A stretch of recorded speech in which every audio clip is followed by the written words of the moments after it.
हमारी भक्ति कब सफल होती है। कथा के अनुसार पुराने समय में दो संत एक साथ रहते थे। दोनों की भक्ति का तरीका अलग अलग था। एक संत दिन भर तपस्या और मंत्र जाप करते रहता था, जबकि दूसरा संत रोज सुबह शाम पहले भगवान को भोग लगाता और फिर खुद भोजन करता था। एक दिन दोनों के बीच झगड़ा होने लगा कि बड़ा संत कौन है। इस दौरान वहां नारद मुनि पहुंच गए। नारद ने दोनों संतों से पूछा कि किस बात के लिए लड़ाई कर रहे हो। संतों ने बताया कि हम ये तय नहीं कर पा रहे हैं कि दोनों में बड़ा संत कौन है। नारद ने कहा कि ये तो छोटी सी बात है, इसका फैसला मैं कल कर दूंगा। अगले दिन नारद मुनि ने मंदिर में दोनों संतों की जगह के पास हीरे की एक एक अंगूठी रख दी। पहले तप करने वाला संत वहां पहुंचा। उसने एक अंगूठी देखी और चुपचाप उसे अपने आसन के नीचे छुपाकर मंत्र जाप करने लगा। कुछ देर में दूसरा संत भगवान को भोग लगाने पहुंचा। उसने भी हीरे की अंगूठी देखी, लेकिन उसने अंगूठी की ओर ध्यान नहीं दिया।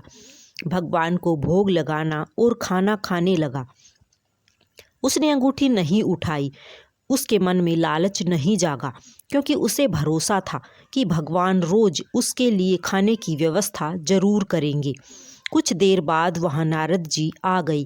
दोनों संतों ने पूछा कि अब आप बताएं कि हम दोनों में बड़ा संत कौन है। नारद ने तपस्या करने वाले संत को खड़े होने के लिए कहा। जैसे ही वह संत खड़ा हुआ तो उसके आसन के नीचे छिपी हुई अंगूठी दिख गई।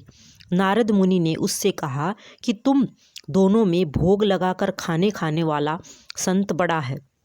तपस्या करने वाले संत में चोरी करने की बुरी आदत है। उसने भक्ति के समय में भी चोरी करने से संकोच नहीं किया, जबकि भोग लगाने वाले संत ने अंगूठी की ओर ध्यान तक नहीं दिया। इस कारण वही संत बड़ा है। इस प्रसंग की ये सीख यही है कि भक्ति तभी सफल होती है जब भक्त के मन में बुरे विचार न हो, भक्त बुरे काम न करता हो। जिस भक्त के विचार पवित्र हैं और जो बुरे कामों से दूर रहता है, सिर्फ उसे ही भगवान की कृपा मिलती है। राधे राधे सभी को जय श्री कृष्णा। कहानी कैसी लगी जरूर कमेंट बॉक्स में बताएं।